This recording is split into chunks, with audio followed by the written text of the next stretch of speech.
안녕하세요. 전산세무 2급 강사 차지연 세무사입니다. 이번 영상에서는 그 전산세무 112회 기출문제 실무 해설 들어가 보도록 할 텐데, 여러분들도 이거 프로그램 다 까시고 업데이트 하셔가지고 업로드 하셔가지고 1122회에 시완사업이라는 코드로 변환하셔가지고 같이 진행해 보도록 하겠습니다. 문제 1번 같은 경우에는 일반전표 입력인 거죠. 부가가치세 거래는 아니고 그 밖의 거래로 우리가 내역들을 한번 기입해 보도록 할 텐데, 여러분들도 메인 매출 일반전표 입력 화면 띄워 보시면서 같이 진행해 보도록 하겠습니다. 저는 일자별로 이와 같이 기재를 할 거예요. 6월 10일. 단기매매 증권으로 분류되는 단타의 주식 5,000주를 1주당 2,000원에 매입하였다. 매입 수수료는 매입가액의 1%이고 매입 관련 대금은 모두 보통예금 계좌에서 지급을 하였다. 단기매매 증권이라고 되어 있네요. 그렇기 때문에 저 같은 경우에도 단기매매 증권으로 이렇게 한번 107이라는 계정 과목으로 대체를 할 거예요. 근데 여러분들 이거 주의를 해주셔야 되는 게, 이 단기매매 증권 같은 경우에는 그와 관련된 수수료, 여기 매입가액의 1%이다 보니까 한 10만 원 될 거 아니겠어요? 1,000만 원이다 보니까 이거 1,000만 원을 10만 원을 여기다 넣느냐? 그렇잖아요. 원래 일반적인 증권에 대한 취득가액을 계산할 때 수수료 부분을 이렇게 포함을 시키거든요. 그런데 단기매매 증권은 예외이다. 이거 별도의 비용으로 처리를 한다라는 거예요. 근데 비용이 굉장히 많죠. 수수료 비용 500배에서 뭐 800번대 수수료 비용 굉장히 많습니다. 그런데 여기에서 900번대를 사용을 해야 한다. 수수료. 왜냐면은 이것은 뭐 판매와 관련된 그러한 영업 관련 비용은 아니기 때문에 영업의 비용 항목으로서 900번대 비용을 사용을 합니다. 그래서 10만 원 따로 기재를 해주고요. 그와 관련된 보통예금 자산의 감소 대변에 이와 같이 위치시켜 줍니다. 그 다음에 그 두 번째 사항 한번 보도록 하실 텐데, 5월분 급여 지급 시 그 원천징수를 하잖아요. 300만 원이라, 소득세가 300만 원. 아유, 꽤 높네요. 그러면은 이 소득세, 그 다음에 그에 대한 10% 지방소득세 30만 원을 계좌이체로 이렇게 납부를 해야 할 텐데, 여러분들 이거 하나의 전표로 입력을 할 것? 소득세 원래는 납부서가 2장으로 나오기 때문에 보통예금으로 나갈 때에는 2개의 분계로 나오기는 해요.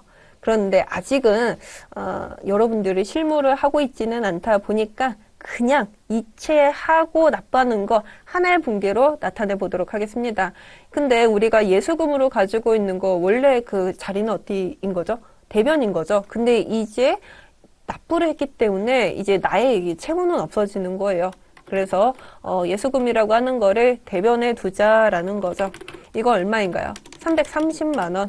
그 다음에 그에 대한 보통예금 자산의 감소 대변으로 위치시켜 주면 되겠다. 소득세, 지방소득세 합쳐가지고 330만 원을 예수금 하나로 처리를 했습니다. 그리고 원래는 이 예수금에 대한 계정 과목 처리를 할 때 예수금이 이게 어떤 세무서에서 우리가 발생된 것인지, 그 다음에 지방소득세라고 하면은 어느 구청에 납부를 해야 되는 것까지도 원래는 300만 원, 30만 원을 나누면서 그에 대한 계정 과목, 계정 그 거래처 코드도 이렇게 별도로 하셔야 됩니다. 근데 지금 문제를 위한 문제이다 보니까 아주 단순화 시켜놨어요. 그 다음에 그 세 번째 7월 21일자인데 대주주로부터 업무용 토지를 무상으로 기증을 받고 같은 날에 토지에 대한 취득세 2천만 원을 계좌에서 납부를 하였다. 여러분들 그렇다고 하면은 토지에 대한 그 자산의 가치는 이거 얼마야 되는 걸까요? 2천만 원 해야 되나요? 내가 돈을 2천만 원 주고 샀으니까?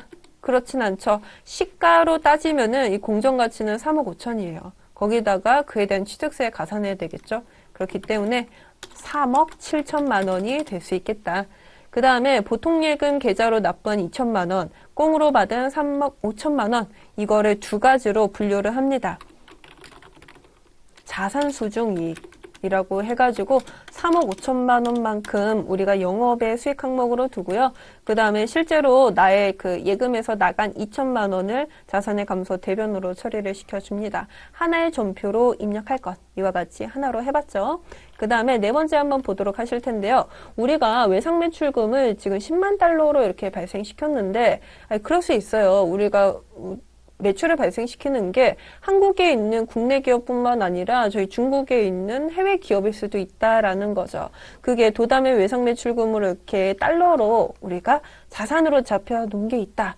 근데 이제 회수하고 원화로 환가하려고 합니다. 그런데 이거 어떻게 해야 하느냐? 전기에 발생한 외상 매출금이래요. 근데 전기 당시 외상 매출금 우리나라 이와 같은 재무상태표에 어떻게 반영을 시켰을까? 당연히 그 전기 시점의 기준 환율인 1150원으로 이에 대한 외상 매출금을 잡아놨겠죠. 근데 지금은 어떻느냐? 지금은 상환받는 지금 현재 기준으로는 1250원이다. 그러면은 이거 어떻게 해야 될까요? 돈으로 들어오는 시점, 이거 돈으로 입금되는 시점은 1250원인 거고, 외상 매출금이라는 자산이 잡혔을 당시에 환율은 1150원. 그러면은 어떻겠어요? 여러분들 기분 좋겠죠? 왜냐하면은 내가 원래는 1150원만큼의 환율로 적용받을 거라고 생각을 했는데 1250원으로 돈을 받다 보니까 좋은 케이스인 거죠. 그렇다고 하면은 외상 매출금 이거 그때 발생했을 당시의 금액을 한번 계산을 해보도록 할 텐데 간단해요. 그 10만 달러에다가 1150원 곱하면 되는 겁니다. 여러분들 항상 이 계산기를 지참하셔야 되는 거고요. 이거 계산하면 얼마인가요? 1억 1,500만 원이네요. 전기엔 이렇게 잡았어요. 그런데 지금 보통 예금을 입금되는 거는 그게 아니죠. 1250원이다 보니까 이 금액이 1억 2,500만 원은 될 거라는 거죠. 이와 같이 1,000만 원의 차익이 존재합니다. 이게 외환 차익인 거죠. 그렇기 때문에 영업의 수익 항목으로 1,000만 원 이와 같이 대변의 수익의 발생 대체시켜주면 되겠습니다. 그 다음에 저희가 일반 전표 입력은 했어요. 그러면은 메인 매출 전표 할 차례인 거죠. 차례대로 한번 보도록 할 텐데 첫 번째 기계장치의 내용 연수를 연장시켜주는 주요 부품을 교체하고 1,650만 원을 대보상사에 당좌수표를 발행하여 지급을 하였다. 이에 대해 종이 세금계산서를 수치를 하고 자본적 지출로 처리를 하였다. 일단은 지금 현재 하고 있었던 일반 전표 입력은 소용이 없겠죠. 여러분들 메인 매출 전표 화면 같이 띄워보도록 하겠습니다. 이것도 마찬가지로 일자별로 내용을 검색하면서 이렇게 기입해 보도록 할 거예요. 일단은 종이 세금계산서의 수치, 그 다음에 부품이라는 과세 재화의 구입이다 보니까 이용 자체는 51번입니다. 그 다음에 공급가액은 1,500만 원. 어디로부터 우리가 구입을 한 거죠? 대보상사로부터 구입을 한 거다. 하지만 종이 세금계산서이기 때문에 전제 부표시하시고 이거는 당좌수표로 발행하여 지급하였다. 붕괴는 혼합이겠네요. 그리고 하단의 내용을 보시면은 이게 원재료라고 되어 있습니다. 이거 원재료 아닌 거죠? 어떤 건가요? 기계, 장치 2065로 하셔야 된다라고 하는 거. 그 다음에 당좌예금으로 대체시켰으니까 대변으로 까지는 거는 102 코드라는 당좌예금. 이와 같이 처리해 주시면 되겠습니다. 그 다음에 그 두 번째 내용을 보도록 하실 텐데 7월 24일자입니다. 날짜 변경해 주시고 내용을 보도록 할게요. 마케팅 부서의 직원의 야식을 참맛식당에서 현금으로 구입하고 현금 영수증을 발급을 받았다라고 되어 있네요. 88,000원짜리 야식을 먹었어요. 근데 야식 먹어도 이렇게 야근을 하고 있다 보니까 기분이 그렇게 좋지는 않죠.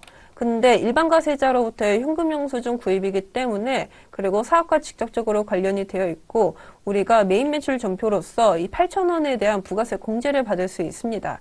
그에 대한 내용을 저희가 이번 메인 매출 전표에 반영을 시켜줘야 되는 거예요.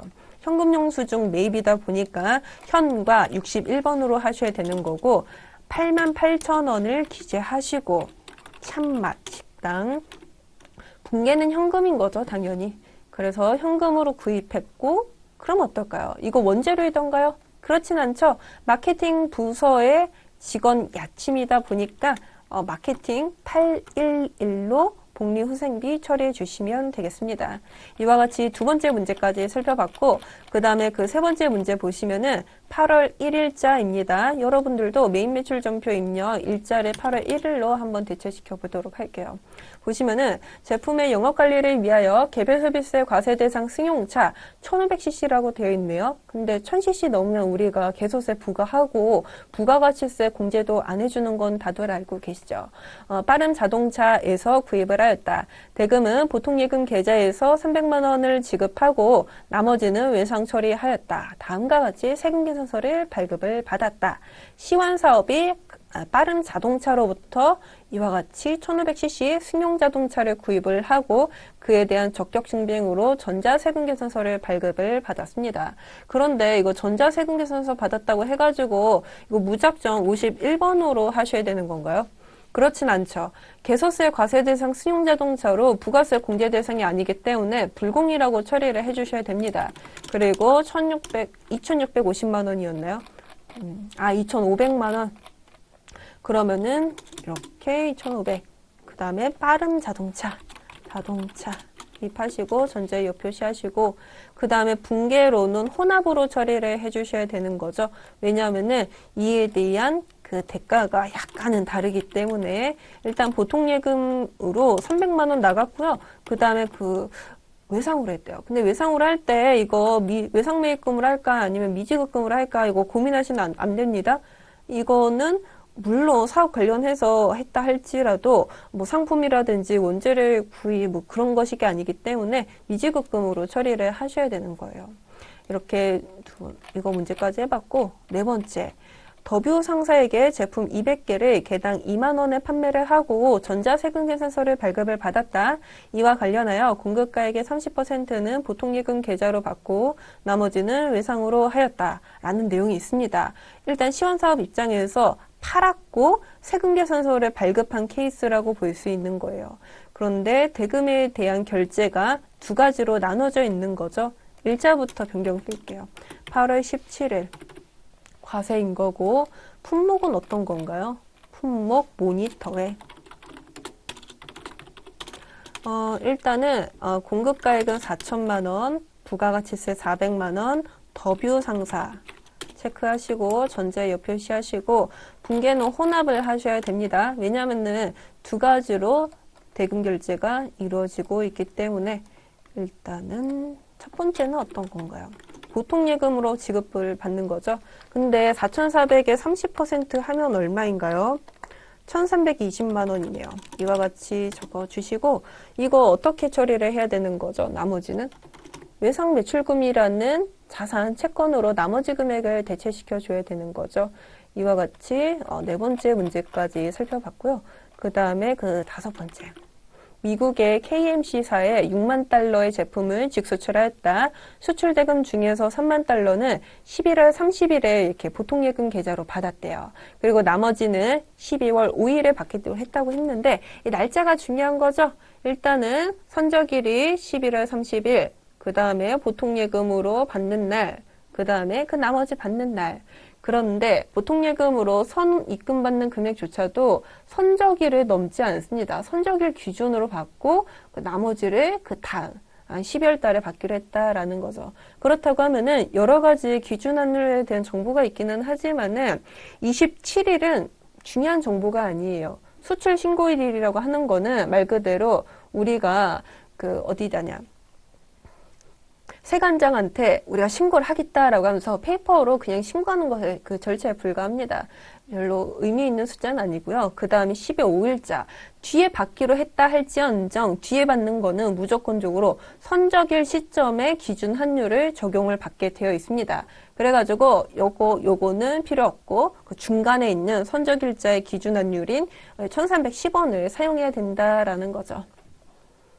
그래가지고 이거 일단은 알았으니까 메인 매출 전표에 한번 반영을 시켜보도록 할게요.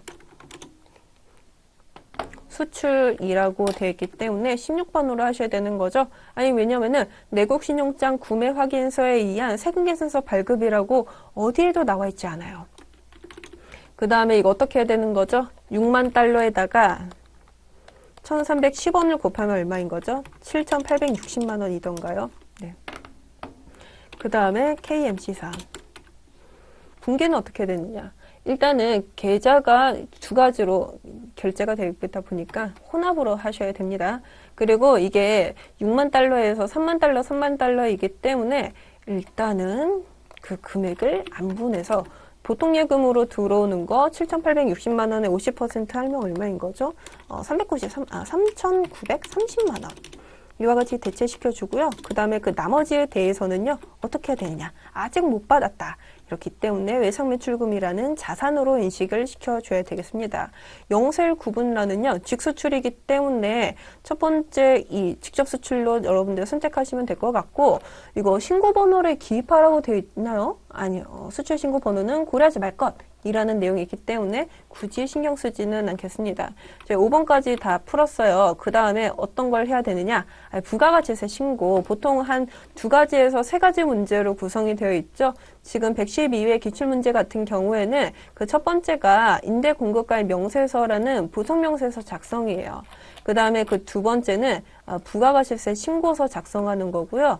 그 다음에 그 마지막이 있을 텐데 그거예요, 여러분들. 신고서 마감되어 있는 거 전산으로 변환해서 신고 접수할 수 있는지 그게 한 2점짜리로 배점이 되어 있죠. 근데 그거 그렇게 중요하지 않죠. 1번, 2번 문제만 저희 풀어보도록 하겠습니다. 메인 매출전표 입력 화면은 꺼두도록 하고요. 그 부가가치세 두 번째 탭 중에서 이거 부속명세서예요. 신고서가 아니라. 그렇기 때문에 부속명세서 로마자 1 중에서도 세 번째에 해당하는 부동산 임대 공급가의 명세서 클릭을 해보도록 할게요. 일단은 기간이 지금 어떻게 되어 있죠? 10월부터 12월 2기 확정이기 때문에 10월, 12월 이와 같이 조회기간 설정하시고 그 다음에 문제상에 나와 있는 그 해당 내용을 화면에 보도록 할게요. 일단 여기 어디인 거죠? 조금 내려봤더니만 삼정테크에게 21년도 최초로 임대를 개시하였으며 개시 기간 만료로 23년도 11월 달에 갱신하면서 보증금만 조금 올렸네요. 원래는 보증금 5천만 원이었는데 6천만 원으로 올랐어요. 대신에 월세나 관리비는 건드리지 않고요. 이 내용을 반영해 보도록 할게요. 일단은 코드 자체로 우리가 삼정테크라고 검색해서 반영을 해야 할 텐데 동으로는 2동, 층수로는 1층, 호수로는 103호입니다. 그와 같이 뭐 주민번호는 없을 거예요. 개인사업자, 법인사업자이다 보니까. 면적은 100제곱미터, 용도로는 사무실. 한번 임대기간 첫 번째부터 한번 보도록 할 텐데 2021년 11월 1일부터 2023년도 10월 31일까지는 우리가 보증금을 5천만 원, 200만 원, 50만 원에 이렇게 내놨다더라 라고 하면서 내용이 반영이 되는 거죠. 그리고 이제 조건이 변경이 됐잖아요. 그러면은 그 갱신된 날 언제인 거죠? 2023년도 11월 1일입니다. 이 날짜를 기준으로 종료일은 2025년도 10월 31일이고 변경된 내용 있을 거 아니겠어요? 보증금 이거 변경됐죠? 그렇기 때문에 6천만 원으로 다시 적는다. 그것뿐만 아니라 월세도 관리비도 새로 적는다. 라는 거죠. 여러분들 2가지 내역 이렇게 다 했어요. 근데 왜 2가지 내역을 다 하느냐? 일단은 저희가 지금 다루고 있는 범위가 2023년도 2기 확정입니다. 10월 여기 1개월치 내역이 있고요. 여기에 2개월치 내역이 있어요. 그래가지고 여기에 대한 내역을 반영을 하려다 보니까 2가지에 대한 정보를 모두 기입을 했다라는 거죠. 그 다음에 임대 공급가액 명세서 작성 다 완료가 됐어요. 지금 2023년도를 기준으로 한 그렇죠. 이게 지금 112회가 23년도 거의 마지막 초일 거 24년도 초. 그렇기 때문에 이자율 자체는 아직 저희 24년도 버전인 3.5가 아닙니다. 그렇다고 하면은 2.9가 틀리느냐? 그건 아닌 거고요. 일단은 개정세법 적용 전에는 2.9%의 이자율이 적용이 되었었던 거고 지금 한 3월 말일쯤일 거예요. 2월 말일쯤이었나? 그때를 기준으로 24년도부터 적용되는 이자율이 3.5%로 변경이 된 거죠. 그때는 맞고 지금은 틀리다. 그런 겁니다. 이와 같이 기입했고요. 저장 버튼까지 누르시면 확실합니다. 그 다음에 그 두 번째 내용 보도록 할 텐데 지금 여기에서는 신고서를 작성하라고 요청을 하고 있어요. 그리고 일기 예정 1월부터 3월까지 조회기간 설정하시고 문제상에 나오는 자료를 순차적으로 기입만 해주시면 되는 거겠죠. 일단은 명세서 이거 탭 지워주시고 신고서 불러오도록 하겠습니다. 신고서는 1월 1일부터 3월 31일까지이다. 일단은 매출 자료부터 한번 보도록 할까요? 첫 번째, 전자세금계산서 발급분 3억 5천만 원, 그 다음에 3,500만 원. 두 번째, 현금영수증 발급분 1,200만 원, 120만 원. 근데 우리가 이렇게 금액만 넣으면요, 세액은 자동적으로 반영이 됩니다. 그 다음에 부동산 임대 공급가입 명세서에서 계산된 간주임대료 과세표준 금액이라고 되어 있는데 여러분들 여기서 주의를 해주셔야 되는 게 간주임대료는 세금계산서 발급 대상이 아닙니다. 아예 애시당초에 계산서 발급을 안 해요. 그렇다고 하면은 이를 신고서에 어떻게 반영을 하느냐 여러 가지 내용이 있긴 한데 그 중에서도 네 번째 기타란에 해당 내용을 기입하셔야 된다. 28만 7,600원을 기입했고 그에 대한 10%인 28,760원이 자동 반영됐습니다. 그 다음에 매입자로 두셔야 되는 거죠. 첫 번째 내용을 보시면은 전자세금계산서 수취분 일반 매입이라고 하여서 1억 1천만 원이 있는데 여기 중에서도 토지 취득과 관련된 법무사 비용이 35만 원 있더라. 왜냐면요. 토지 취득과 일반 매입은 구분하셔야 됩니다. 그렇기 때문에 취득과 관련된 35만 원, 3만 5천 원 여기 고정자산 매입란에 기입하셔야 되는 거고 그 다음에 1억 1천만 원에서 35만 원을 제외한 그 나머지 금액인 1억 965만 원.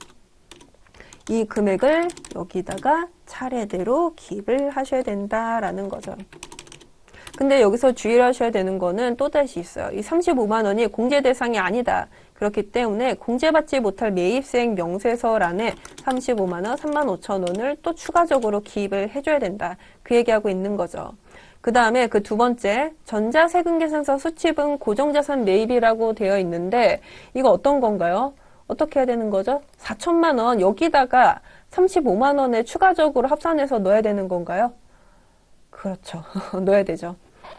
보시면은 고정자산 매입이라고 되어 있어요. 근데 이게 보니까 개별소비세 과세대상 수용자동차예요. 그래가지고 일단은 넣기는 합니다. 43만 5천 원이 되겠죠. 그 다음에 이거 얼마인가요?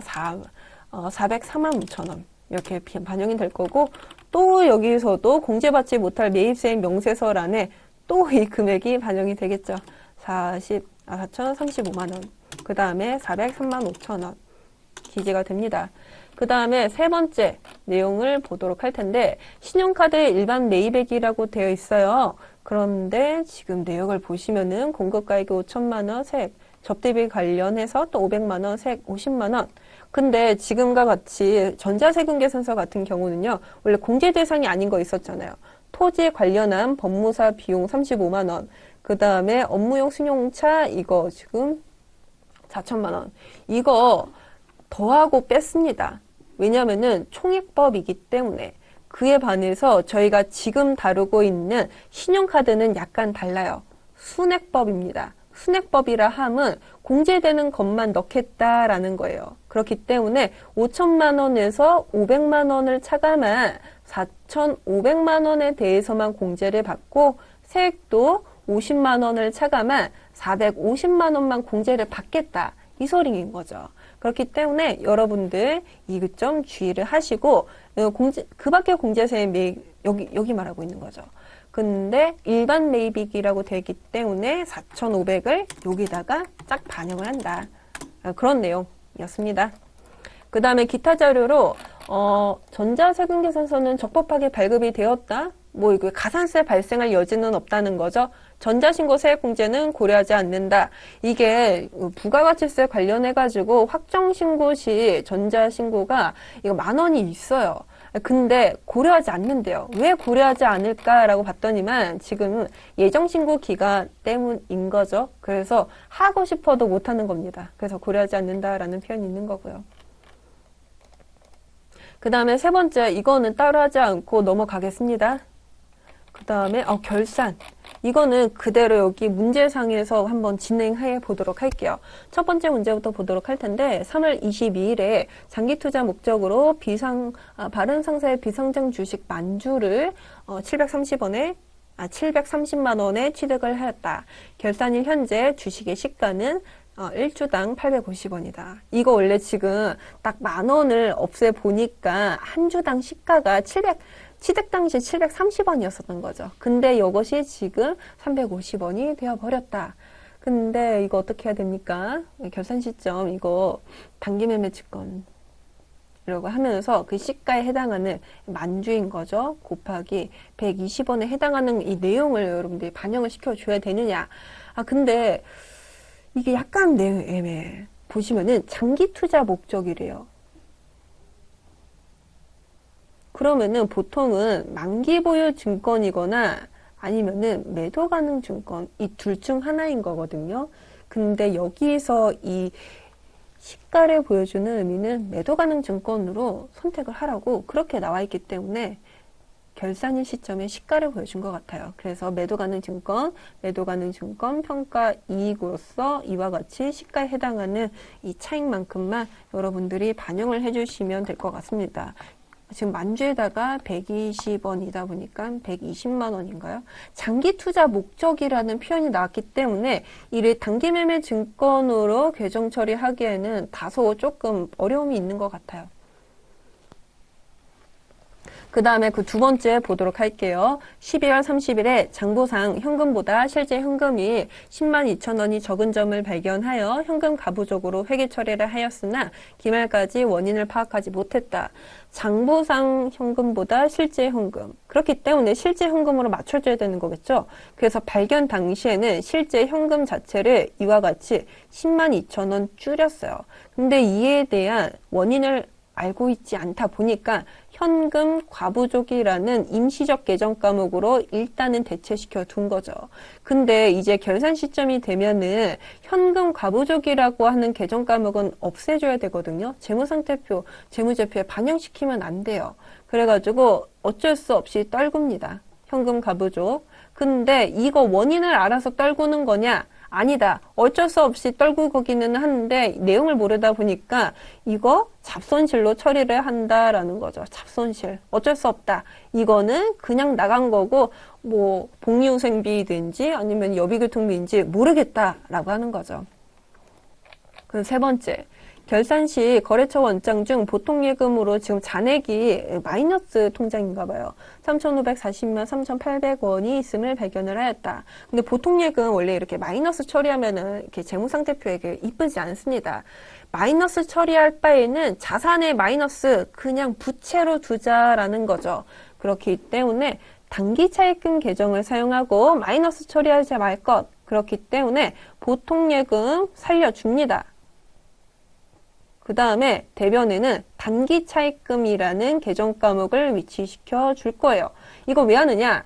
일단은 보통예금을 마이너스로 줄 수는 없기 때문에 0으로 만들어야 됩니다. 그래서 3,542만 3천 이 금액을 여기다 둬가지고 보통예금 잔액을 0으로 만들어 버린다라는 거죠. 그리고 단기 차입금을 동일한 금액만큼 이와 같이 증가시켜가지고 물론 내가 갚을 생각 있겠죠. 그래가지고 차입금으로 두겠죠. 언젠간 0으로 만들겠죠. 그래가지고 이렇게 일단 두자. 보통예금 마이너스로 될 수는 없으니까. 그 다음에 그 네 번째 내용을 보도록 하실 텐데 2023년도 3월 1일자에 영업본 사무실에 대한 화재보험료. 이거 화재보험료 나올 줄 알았습니다. 왜냐면은 보험료라고 하는 게 매년 초에 이렇게 발생하는 건 아니더라. 3월 1일자에 이렇게 120만 원을 전액 납입을 했어요. 비용으로 처리를 했대요. 그런데 24년도에 해당하는 1월 1일부터 2월 29일 2개월치에 대한 거는 우리가 사실 23년도 비용으로 처리를 하시면 안 됩니다. 그래가지고 비용에 취소해가지고 이거 어떻게 두냐. 비용 발생은 원래 차변이었는데 이를 없애주니까 대변으로 두시고 선급 비용이라는 자산으로 우리가 이와 같이 일시적으로 대체를 시켜줘야 된다라는 내용인 거죠. 그리고 이거 원래는 그 보험료라고 하는 거 일할 계산하는 게 원칙이기는 한데 문제를 위한 문제이다 보니까 월할 계산이라고 됐습니다. 그래가지고 이 20 나온 게 12분의 2를 곱해가지고 나온 숫자라는 거죠. 그 다음에 5번 문제 보도록 할 텐데 퇴직급여 충당부채에 대한 문제이네요. 그 다음에 회사는 퇴직급여 추계액의 100%를 충당부채로 설정을 하고 있다. 그러면은 지금 보시면은 생산부서에서 추계액 3억 원만큼 만들어야 되는 거고 마케팅 부서의 추계액 1억 원만큼 맞춰야 되는 거예요. 근데 보시면은 설정 전에 이와 같이 잔액이 있었더라. 이거 어떻게 해야 되느냐?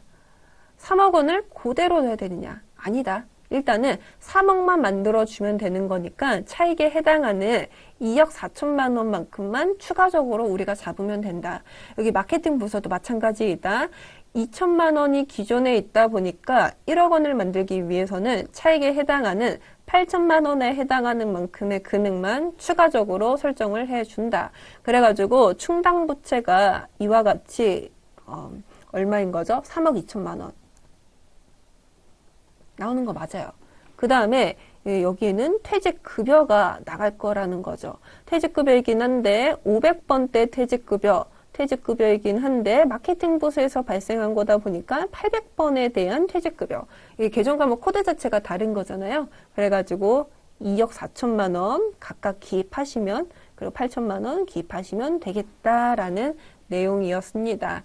이와 같이 뭐 충당부채가 지금은 잘 사용하고 있진 않죠. 예전 내용이기는 한데 아직 문제에서는 이와 같이 여러분들이 제대로 이렇게 회계 처리할 수 있는지에 대한 거 판단하려고 이렇게 내고 있다라고 하는 거. 그 다음에 그 문제 5번인데요. 여기에서 보통 한 2문제 정도로 되어 있죠. 일단 첫 문제 같은 경우에는 박종수라는 이런 사원이 있는데 급여 자료를 입력하고 원천징수 이행상 신고서까지 반영을 해라. 이게 지금 5점짜리 문제입니다. 그 다음에 그 두 번째 문제를 보시면은 김민수라는 사원이 있긴 한데 부양가족 명세서 이 탭을 완성하라는 거겠죠. 문제 사이즈도 굉장히 큽니다. 1번부터 보도록 할게요. 일단은 수석연구원으로 근무하고 있는 박정수 씨가 지금 7월 달에 급여 항목이 하단에 이렇게 문제 자료로 이렇게 제시되어 있는데 한번 보도록 할게요. 여기에서는 중요한 게 이게 과세냐 아니면은 비과세냐 이 두 가지를 여러분들이 구분을 해 주셔야 되는 거죠. 당연히 기본급은 과세예요. 직책수당도 따로 근로소득 비과세를 열거된 항목은 아니기 때문에 무조건 과세다. 대신 조금 과세인지 여부를 볼만한 건 이 세 가지인 거죠. 그 첫 번째가 10대, 그 다음 연구보조기, 육아수당. 일단 10대부터 보도록 할 텐데 하단의 내용도 같이 보셔야 되는 거죠. 식대 이외에 현물식사도 같이 제공을 하고 있다. 그렇다고 하면은 이 현물식사가 비과세가 처리가 되기 때문에 20만 원 현금으로 받는 거 이거는 과세다 라는 거죠. 어쩔 수 없습니다. 그 다음에 그 두 번째 연구보조기 연구활동에 대해서 이렇게 직접 종사하는 자에게 지급하고 있다. 근데 사실 이거 비과세 처리할 수 있나요? 연구보조기? 여러분들 비과세이던가요? 비과세 처리가 될 수 있죠?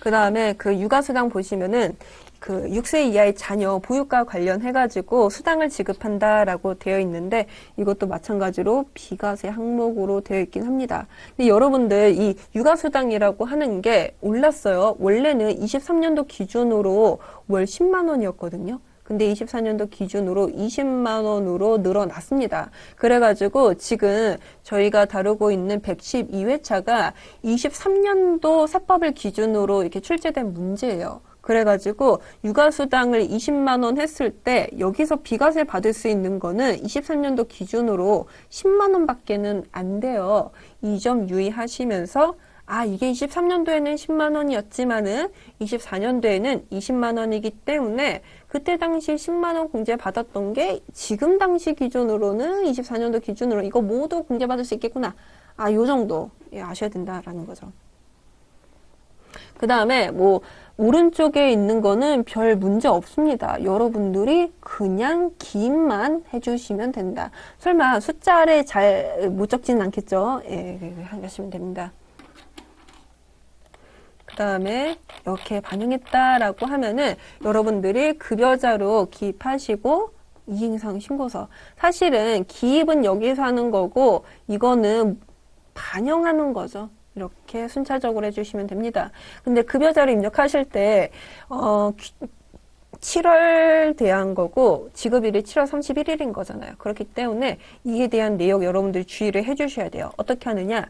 일단은 원천징수 급여자를 입력하실 때 7월 귀속, 그 다음에 7월 31일 이렇게 해야 된다는 거죠.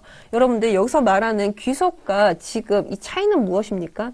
귀속이라고 하는 거는 근로를 제공한 날이라는 표시이기도 해요. 근로 제공했으면 돈 받아야 되는 거겠죠? 이거는 급여를 지급한 날이 언제이냐. 이게 회사마다 다 다른 거잖아요. 7월에 근무를 했어도 7월 31일에 주는 회사가 있고 아니면은 8월 10일에 주는 회사가 있고 각기 다르다는 겁니다. 이를 회계상으로는 귀속과 지급을 나누어서 각자의 상황에 맞도록 기재를 할 수 있도록 이렇게 두는 거고요. 그 다음에 나중에 원천징수 이행상 신고서 여러분들이 작성을 하실 때에도 여기서도 마찬가지예요. 귀속기간 7월, 지급기간 7월로 하셔야 된다. 당연한 거죠. 그런데 혹시라도 내가 7월에 발생한 근로분을 8월 10일에 받는다라고 하면은 지급기간은 7월이 아니라 8월. 달라질 수 있다라는 거죠. 그 상황에 맞춰서 이행상 신고서에 대한 귀속기간, 조회기간 설정하는 것도 충분히 달라질 수 있다라고 하는 거. 그 다음에 그 두 번째 문제 보도록 할 텐데 이거 김민서 씨에 대한 내역인데 이분이 지금 굉장히 가족 사항이 복잡하죠? 한번 보도록 하겠습니다. 모두 생계를 같이 하고 있으며 반드시 기본공제 대상자가 아닌 경우에는 부로 입력할 것이라고 되어 있어요.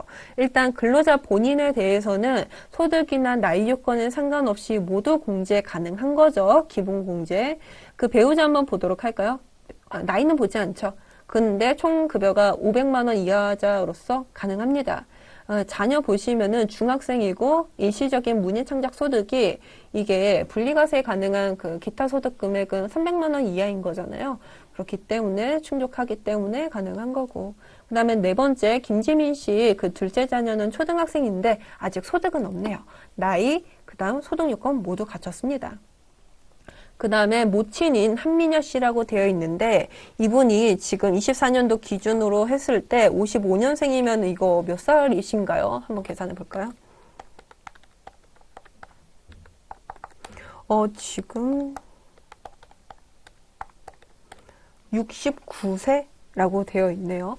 그래가지고 이거 장애인법상 장애인 60세 이상이니까 기본공제 가능한 거고 그 다음에 장애인 공제 가능한 거고 그 다음에 소득 요건 되느냐 물어봤더니만 금융소득이 2천만 원 이하자이기 때문에 또 소득 요건도 갖춘 거고 나이 요건, 소득 요건 갖췄기 때문에 기본공제 가능하고 기본공제 적용받았으면 장애인공제 가능하다. 근데 이게 지금 24년도 버전으로 할 때에는 70세 이상 혹시라도 이 요건까지 된다고 하면은 그 노인에 대한 공제까지 추가적으로 받으시면 되겠습니다. 일단은 여기서 안 되는 분은 한 분도 없어요. 그리고 이 자녀에 대한 거 혹시라도 자녀세 공제가 가능하다라고 하면은 이에 대해서는 첫째, 둘째라고 하면서 한번 될 수 있는지 봐야 되겠다. 그 다음에 그 두 번째 김민수 씨의 이 전 근무지 근로소득 내용인데요. 왜 그러냐면은 이분이 전년도랜다. 올해 23년도를 기준으로 했을 때 9월쯤에 입사를 했잖아요. 근데 또 이렇게 강일전자라는 다른 회사에서 근로한 내역이 있다. 급여 3,300만 원, 상여 850만 원, 그리고 그 과정에서 4대 보험료 이와 같이 납부를 했다라고 하는 거. 그 다음에 세액도 당연히 떼겠죠. 그런데 세액에 대한 정보가 세 가지 있어요. 이거 이 중에서 어떤 걸 해야 하느냐? 무조건 결정세액입니다. 종전근무지에 대한 거는 반드시 결정세액을 기준으로 해주셔야 되겠다. 그래요. 여러분들, 우리가 9개월이라는 기간 동안 강일전자에서 근무를 하면서 그 소득세라고 하는 걸, 지방소득세라고 하는 걸 떼잖아요. 이렇게 미리미리. 그게 뗀 게 지금 337만 원이라는 겁니다. 그런데 이분이 9월 19일자에 퇴사를 하잖아요. 그럼 어떤 걸 하느냐? 강일전자 측면에서는 그 중도 퇴사자에 대한 정산이라고 하면서 약간 야매로 연말정산을 돌리는 게 있어요. 그래가지고 계산을 해봤더니만 이분은 사실 이 급여, 이 4대 보험 지출한 걸 기준으로 따져봤을 때는 37만 원이 아니라 32만 5천 원만 납부하면 됐었다라는 거죠. 과다 납부했네. 그래가지고 32만 5천 원에서 37만 원 차감한 45만 원을 퇴사했을 때 환급을 받은 거예요. 그러면은 이분이 최종적인 연말정산을 통해 가지고 추가적으로 이걸로 우리가 공제받을 수 있는 건 뭐냐? 환급받을 수 있는 건 결국에는 이 37만 원 중에서 4만 5천 원은 우선적으로 환급을 받은 거고, 그거고 남은 거 이거 32만 5천 원. 이 금액을 기준으로 우리가 환급을 추가적으로 받을 수 있다는 거죠. 그래가지고 무조건적으로 결정세액을 써야 된다, 이 말을 하고 있는 겁니다. 이걸 또 어떻게 적느냐? 여러분들 이거 어려운 거 아닙니다. 일단은 추가 자료 입력 여기에서 여러분들이 기입을 하시겠죠. 일단은 전체 사원으로 이렇게 불러왔어요. 이분이 누구였죠? 김민수 씨였던 거죠. 네, 김민수. 그래가지고 막 기재를 할 텐데 김민수 씨에 대한 부양가족 여러분들이 쫙 기입하시고, 그 다음에 종전근무지는 소득 명세라는 첫 번째 탭에서 할 거예요. 보시면은 종전이라는 이렇게 탭이 있죠. 요쪽에서 여러분들이 기입을 하시게 될 거다. 그리고 여기서 급여, 상여, 그리고 4대 보험, 직장가입자로 이와 같이 납부한 내역까지 기입하시고, 기납부세액으로 소득세에 대한 거는 42만 5천에 해당하는 금액을 여기다가 적으면 된다라는 말입니다. 그래가지고 전 근무지 영수증으로 기입할 수 있는 거는 다 안내를 드렸고, 그 다음에 추가 자료예요. 한번 보도록 하실 텐데, 여기에서 보험료에 대한 내역인데 자동차 운전자 보험 이거 115만 원 모두 기재할 수 있어요. 그 다음에 한민여 씨 장애인 전용 보장성 보험 이거 120만 원 모두 공제를 받을 수 있어요. 근데 이것이 공제 다 적은다 한들 세법에서 한도로 적용하는 금액은 100만 원밖에는 안 된다.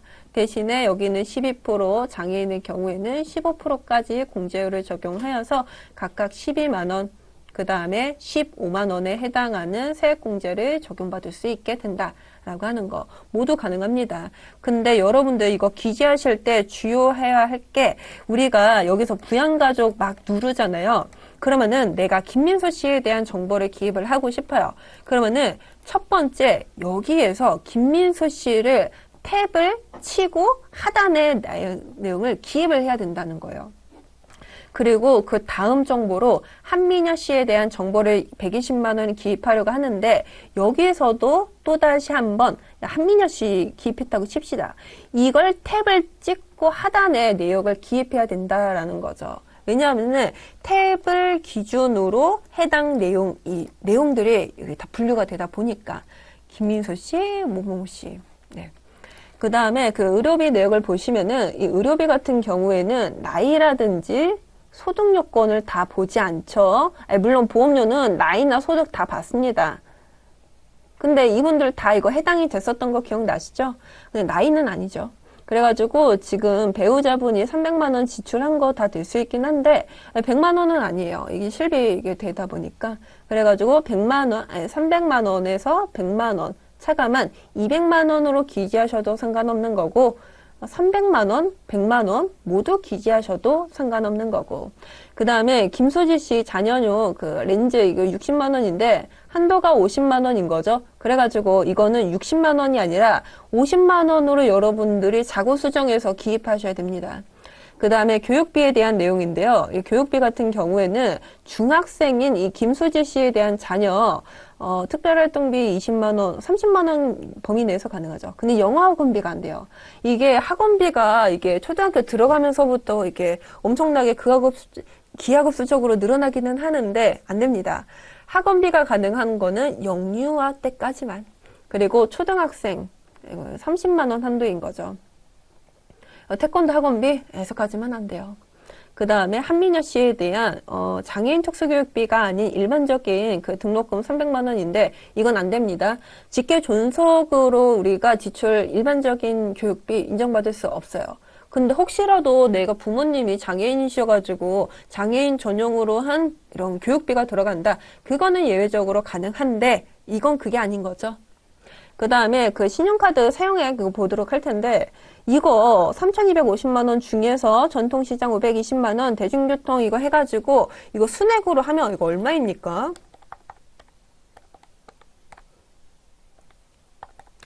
한 1,987만 원? 이것만 신용카드란에 기입하셔야 되는 거죠. 그 다음에 전통시장 각각 기입하셔야 되는 거죠. 왜냐면은 이게 전통시장의 40%인가 대중교통의 40%인가 그럴 거예요. 일반적인 신용카드 사용액에 대한 그 공제율은 15%밖에 되지 않습니다. 그렇기 때문에 웬만해서는 높은 공제율을 적용받는 게 이분 입장에서는 유리한 거잖아요. 그렇기 때문에 각각의 금액은 여기다가 그 나머지에 해당하는 순수한 신용카드에 대한 거는 여기다가 기입하셔야 된다. 근데 이분들도 마찬가지로 다 될 수 있다라고 하는 거.